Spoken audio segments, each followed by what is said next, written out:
So today I would like to continue the topic about ditthi, about views, about opinions, and how clinging or grasping to all these opinions creates suffering and create a conflict between people.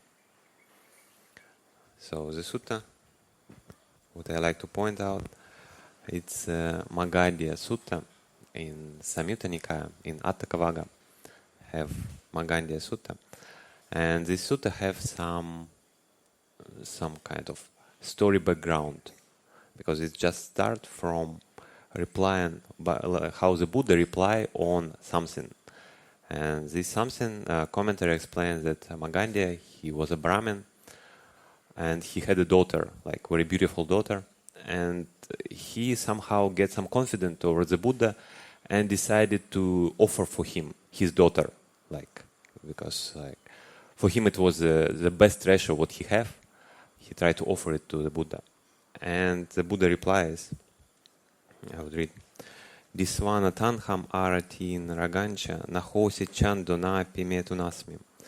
So he say, who have seen the three daughters of Mara, like we know this, Tanha, Arati, and Raga, it's the names of three daughters of Mara. So they can be translated as craving, discontent, and desire or grasping. So, and he say, who have seen these three daughters of Mara, and in whom on that occasion even not the slightest sensual desire arose. Kin evidam mutan karisapunam padam pinan samphusitam na iche. So for this person cannot even desire touch with his foot this body full of urine and feces. So this is very common Buddhist approach, like to see the body as something filthy, something not beautiful, something disgusting, full of all the impurities what our body have. And he here doesn't speak only about Māgandiya's daughter, yeah, he just speak about any human body, it doesn't matter. And we know that for the Buddha and as well as for any enlightened being, there is no sensual desire. That's why he don't need these kind of offerings like daughter or wife or female slave or whatever. So it's a kind of background story. It tells us that Māgandiya already have a unpleasant attitude towards the Buddha. He tried to offer his daughter, and Buddha say, you offer for me body full of feces and urine, and he offended, it's his daughter. Etadisam che ratam na ichasi naram narin hidehi bahu hipatam. And he asked him in return, I'm wondering, if you reject this, the best gift, the best jewel among the world, what all other kings and royals, they wish and desire, my daughter, but you reject her. And I'm wondering, why? What are you preaching? What are you arguing for? What you trying to defend with your words? What is your opinion? What is your idea? What is your ditthi? What is your kind of views? Idam vadami tan natas hoti. Dhamme sunicheya samuggahitam. So, and the Buddha replied that this idea, I arguing in defense of that or this, does not occur to my mind, because I see whatever view can be, but I not grasp towards any of them. So he say he don't try to defend anything. He don't try to prove something to someone, but he don't do it not because of ignorance or misunderstanding. He don't do it because he know and see, but he don't see a point to defend something. He don't grasp to any idea. And also he says that the sage who have seen, he practice and live in inner peace. And Māgandiya replied to him that what are you talking about? I don't understand. What's inner peace you talking about? What a state, what arahant have? Please explain. And the Buddha replied, Na dittiya, na sutiya, na jnanena, silabhate na pi na sadhimaha. So he says that purity, I declare that purity does not attain by view, by knowledge, by jnana, by like insight, even by any sila, morality, by any vata, by any religious practice. So he say like the purity or final nibbana, it is not the same as a like purification of view or purification of knowledge or even purification of understanding, like deep inside. But also he says that aditya, asutya, anyana. So without ditthi, without view and without knowledge and without morality and without practice, without this it's also impossible to attain the purity. But depending on this, so understanding this and practicing this, and without grasping, not clinging on it, not taking it near, the peaceful sage, like his peace, don't depend on anything. His peace not just come from meditation, for example. Like he just peaceful without any condition. So he attains the final goal, and he not praise or not desire any future existence. So here maybe can be good example from Devamitta Sutta, when the Buddha give a simile when one king want to reach the place from his palace, he want to reach the place in another city, in another town. And to achieve this, he come out from his chamber, sit on the first horse, go to some point, then change the horse, go to another point, again change the horse, and like this, like 7 times. And finally he come to the place and come out from the horse and enter the palace. So he say in the same way, like we need all these steps in our practice, like sila and like some religious practice, some like whatever practices we do. We need understanding. We need, even in that sutta mentioning jnana dasana, like knowledge and seeing. We need all of these things. But these just the steps to attain liberation. By itself, it's not there. It's not the goal. And Māgandiya reply to this, when the Buddha told him, like, not by view, not by practice, one is pure, and not without view, not without practice, one is pure. But not grasping to it, he kind of using this, he not grasping it. And Māgandiya reply that anyana maham momoha meva dhammam dithiya eke pachakenti sadhim. So he say like, I think, I imagine that the Dhamma, whatever you just told to me, it's confused Dhamma. It's like deluded. They call it momoha. Like, moha is just delusion, but momoha is like strong delusion, complete delusion. So he also, again, like he was offended by Buddha's rejection, and in general, he didn't understand anything. And he say, why? Because some, and including himself as well, depend on the view and believe that this is view or any other practices, this is purity. So we may remember that he was a Brahmin, and Brahmanic culture, it's like you do your rituals and that's how you purify yourself. Like you bath in the Ganga or do whatever pujas and you become pure. So he believed in this, and all his culture believe in this. Dithan chanisaya anupachhamano samugahite supamohamago. And the Buddha replied to him that because you ask this question depending on your view and attached to your opinion, that's why you see my words as a foolish. So it doesn't mean that my words is foolish. It means you attach to your view. That's why you cannot see the point. Samo vise sidava nihino yomanyati so vivadeta tena. And then he says that whoever think in the categories of equal, inferior or superior, whoever compare himself, whoever compare others, he always would be grasped to any idea or quarreling. So here it's interesting practical point, because when I have some view, when I have some ditthi, it's very difficult to see it. It's very deep.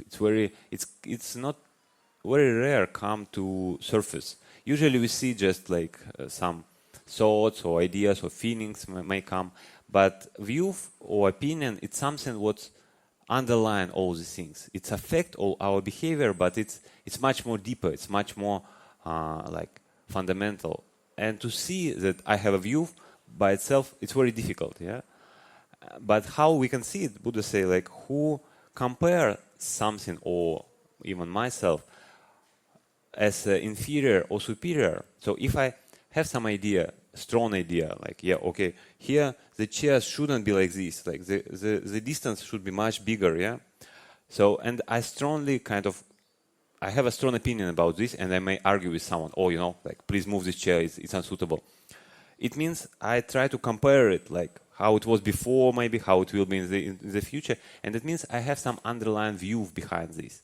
So this strong with someone, or some things, or some people, whatever, or even ideas, teachings, it might say that I have attachment to any view. I have some kind of things what I cannot let go. That's why I try to argue with it. That's why I try to like promote my idea to something.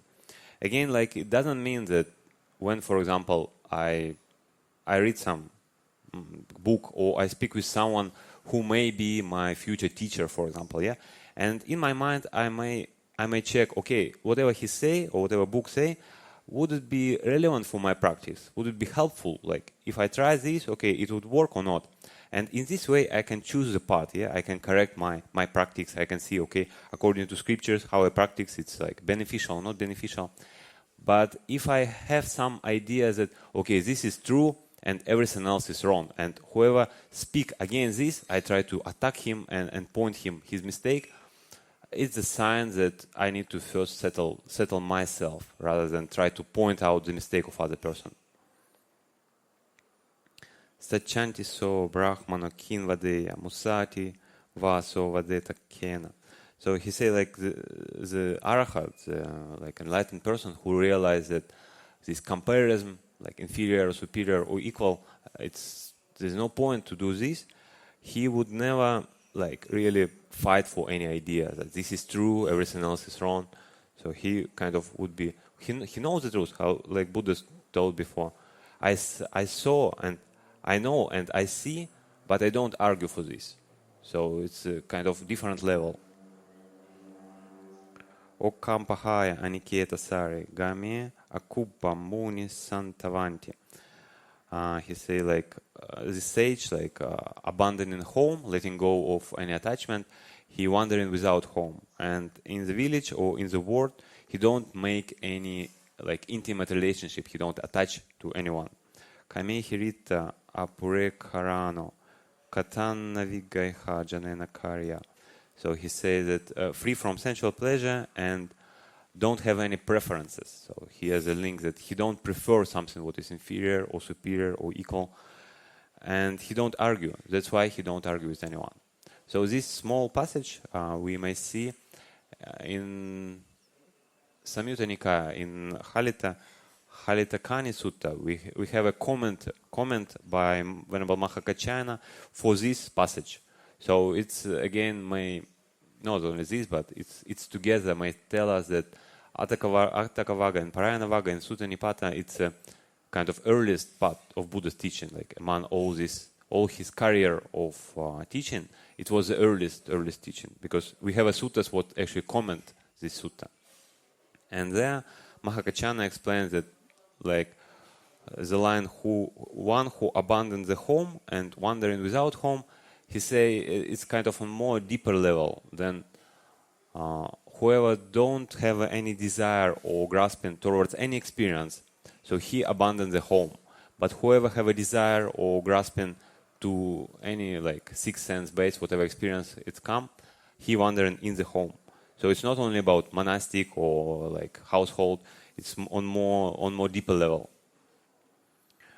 So, and like from the practical point of view, what we can try, what we can do, yeah? Like remember in this sutta, we can try and see how whatever come to our experience, how among all these many particles of experience, like whatever sights, sounds, ideas, like by itself, if you're just watching it, it's just phenomena what just arise and pass away. It's like it's very It's like when there is a rain or snow, like a lot of like drops or a lot of small snows. It's just many things. But we and our mind have a tendency to make something from this, to make the ideas, make some beliefs or strong, even belief system, and then fight for it. So from practical point of view, we may see how it's happened, like how whatever I hear, how it may influence my view, how it may influence my behavior, and whatever I think, whatever arises in my mind, how I form my view. And if it's possible to see the conditioned phenomena of this process, it would be possible to let go, because like why I need to cling to something it's not me, not mine, just like arise and pass away. Also another practice, whenever I attach to any view, whenever I try to like really fight to someone or to prove to someone this idea, I may ask myself like, okay, when this idea, like when I come to this conclusion, when I think that this is true, everything else is wrong, and I may reflect, okay, when I was born, no. When I was like, and the first like, let's say 20 years of my life, when I was educating and stuff like this, and I reflect, no. Then maybe when I was just ordained, when I become a monk, then no. And it's turned out that this idea actually become very strong just last few months, But I already cling to it and I'm ready to like fight for this and maybe even die for this. So knowing this, that all these things are conditioned phenomena and they changing, like in my life, in your life, all these things just changing our opinions and ideas. It may help to let go, because if I grasp to something, I'm suffer and I would be like arguing with someone. But if I don't grasp, I will be free and I will be happy. So I wish all of us to be free from any clinging or grasping and be ultimately happy. Sad.